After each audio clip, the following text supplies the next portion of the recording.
আসসালামু আলাইকুম, আমি আসাদ আবির। আমার বাংলা হেল্প চ্যানেলের পক্ষ থেকে সবাইকে স্বাগতম। ভিউয়ার্স, আমাদের দেশে যে আইএসপি ভাইরা আছে, যারা আইএসপি ব্যবসা করে থাকে, অধিকাংশ আইএসপি ভাইরাই কিন্তু 4 কোরের কেবল ইউজ করে থাকে।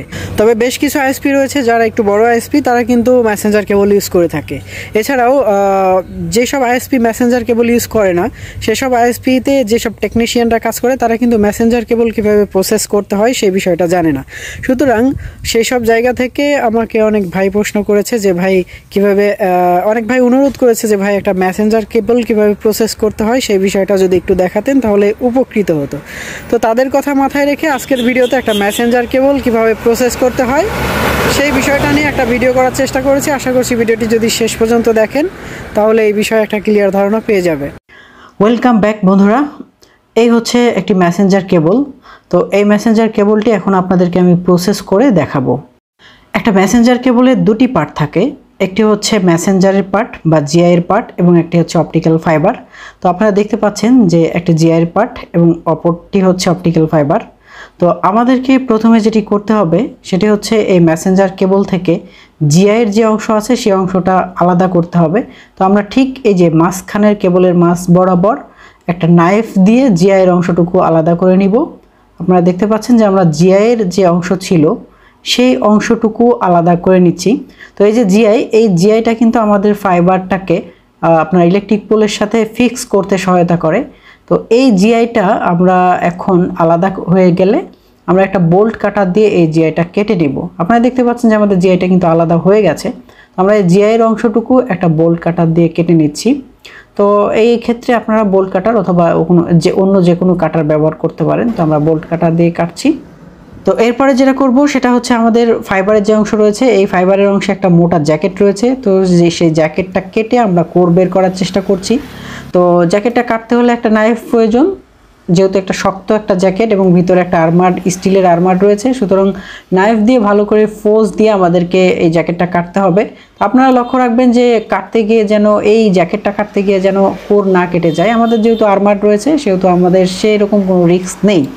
তো এই জ্যাকেটটা কাটা হয়ে গেলে আমরা দুপাশ থেকে দুইজন ধরে ভালো করে টান দিব। টান দিলেই কিন্তু আমাদের ফাইবার বের হয়ে আসবে। দেখেন, টান দেওয়া হয়েছে এবং ফাইবার বের হয়ে এসেছে এবং এখানে একটা সুতো রয়েছে, সেই সুতোটা আমরা কেটে দিব। তো সুতো কাটার পরে আমরা আমাদের কোরগুলো বের হয়ে এসেছে এবং আমরা একটু শক্ত করে টান দিব এবং করে একটা জেল থাকে, সেই জেলটা আমরা একটা টিস্যু পেপার দিয়ে মুছে নিব।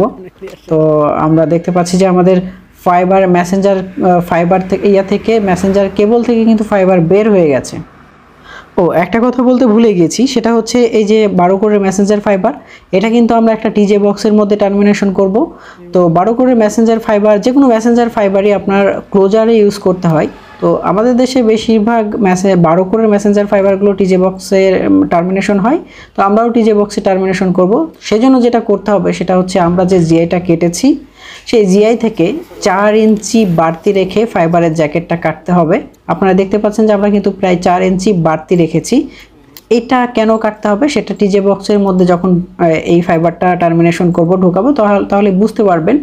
কারণ হচ্ছে টিজে বক্সের মধ্যে এই 4 ইঞ্চি ফাইবারের জ্যাকেট আমাদের প্রয়োজন হবে, আর যে জিআইটা সেটা টিজে বক্সের বাইরে থাকবে।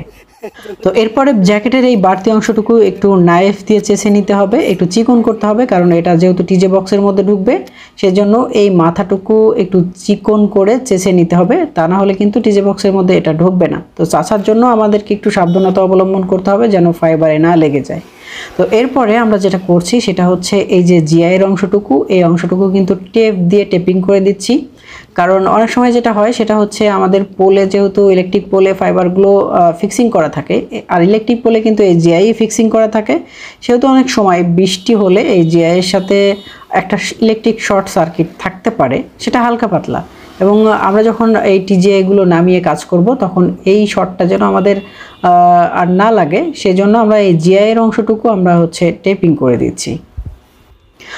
টেপিং করা হয়ে গেলে এইবার আমরা যেটা করব সেটা হচ্ছে আমাদের যে টিজে বক্স রয়েছে সেই টিজে বক্সের মধ্যে আমাদের এই প্রসেসকৃত ফাইবারটি প্রবেশ করাবো। তো আমরা দেখতে পাচ্ছি যে আমাদের টিজে বক্স প্রস্তুত রয়েছে আগে থেকেই। টিজে বক্স তো আপনারা চিনেন যারা ফাইবারের কাজ করেন। তো টিজে বক্সের মধ্যে আমরা ফাইবারটা প্রবেশ করালাম এবং টিজে বক্সের মধ্যে যে ফিক্সিং অংশ রয়েছে সেখানে যে নাটগুলো রয়েছে সেই নাটগুলো এখন টাইট দেওয়া হচ্ছে। তো এই নাটগুলো টাইট দেওয়ার ক্ষেত্রে আপনাদেরকে একটা বিষয় একটু অবগত করি, সেটা হচ্ছে অনেক সময় দেখা যায় যে আমরা যারা নতুন কাজ করতে আসি তখন এই নাটগুলো প্রচুর পরিমাণে টাইট দিয়ে ফেলি।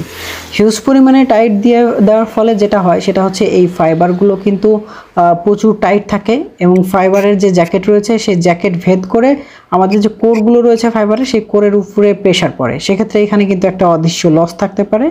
সেজন্য আপনাদেরকে একটা পরিমাণ মতো টাইট দিতে হবে। আপনি যখন টাইট দিবেন তখনই কিন্তু আপনি বুঝতে পারবেন যে এই টাইটটা কি পরিমাণ হচ্ছে এবং কতটুকু সহনশীল এই টাইটটা, সেই অনুযায়ী আপনাদেরকে পরিমাণ মতো টাইট দিতে হবে। তো এরপরে যেটা করব সেটা হচ্ছে টিজে বক্সের ভিতরে আমাদের যে কোরগুলো রয়েছে সেই কোরগুলোকে আমরা সুন্দর করে মাপ করে বসিয়ে নিব এবং বসে যদি কোনো বাড়তি অংশ থাকে তাহলে সেই অংশটা কেটে নিব। আর যদি বাড়তি অংশ না থাকে তাহলে আমাদের ফাইবারটা সেরকমই রেখে দিয়ে জোড়া দেওয়া শুরু করব। সেক্ষেত্রে যেটি হবে সেটি হচ্ছে আমাদের যে স্মোক বা স্লিপার যেটাই বলেন না কেন সেটা এই টিজে বক্সের মধ্যে টার্মিনেশন করতে খুবই সুবিধা হবে। এখন আমাদের যে ফাইবারের কোরগুলো ছিল সেই কোরগুলো জোড়া দিব। অবশ্যই আপনারা যারা ফাইবার নিয়ে কাজ করেন তারা নিশ্চয়ই কোর জোড়া দেওয়ার সমস্ত কাজই জানেন, সেজন্য আমরা এই অংশটুকু কেটে দিয়েছি। তো আমাদের সমস্ত ফাইবার যখন জোড়া দেওয়া হয়ে যাবে তারপরে আমরা এই কোরগুলো আমাদের যে টিজে বক্স রয়েছে সেই টিজে বক্সের মধ্যে টার্মিনেশন করব। তো আমাদের ফাইবার জোড়া দেওয়া মোটামুটি শেষ। এখন এই কোরগুলো আমরা একটু সাবধানতার সহিত আমাদের যে টিজে বক্স রয়েছে সেই টিজে বক্সের মধ্যে এক এক করে বসিয়ে দেব। এবার কোরের যে বাড়তি অংশগুলো রয়েছে সেই বাড়তি অংশগুলো আস্তে আস্তে চারিপাশে টিজে বক্সের চারিপাশে ঘুরিয়ে ঘুরিয়ে বসানোর চেষ্টা করছি। তো ঘুরিয়ে ঘুরিয়ে বসানো হয়ে গেলে যে স্লিপারগুলো রয়েছে 12টা স্লিপার, এই 12টা স্লিপার আমরা এক এক করে আমাদের টিজে বক্সের ভিতরে বসানোর চেষ্টা করব। স্লিপারগুলো বসানোর সময় একটু সাবধানতা অবলম্বন করব যেন কোনো কোর ভেঙে না যায়। তো এক এক করে দেখতে পাচ্ছেন যে সমস্ত স্লিপারগুলো বসানো হচ্ছে এবং বসানো হয়ে গেছে। এখন এই কোরের বাড়তি অংশগুলো আমরা একটু আস্তে আস্তে হাত দিয়ে সাজিয়ে দেওয়ার চেষ্টা করছি। তো এরপরে বাকি যে সাইড ছিল সেই সাইডের ফাইবারগুলো আস্তে আস্তে লেসিং করা হচ্ছে। এটাকে অনেকে ড্রেসিং বলে থাকে, তো এটা আসলে ড্রেসিং নয়, এটাকে বলা হয় লেসিং। তো আপনারা দেখতে পাচ্ছেন যে ঘুরিয়ে ঘুরিয়ে লেসিং করা হচ্ছে। দেখেন খুব সুন্দর লেসিং হয়ে গেল, যেহেতু আগেই বাড়তি অংশগুলো আমাদের কাটা ছিল সেহেতু খুব সুন্দর লেসিং হয়ে গেল। তো এরপরে টিজে বক্সটা ক্লোজ করে দেওয়া হচ্ছে। তো এই হচ্ছে মোটামুটি একটা মেসেঞ্জার কেবলকে প্রসেস করে জোড়া দেওয়ার উপযুক্ত করে তোলা।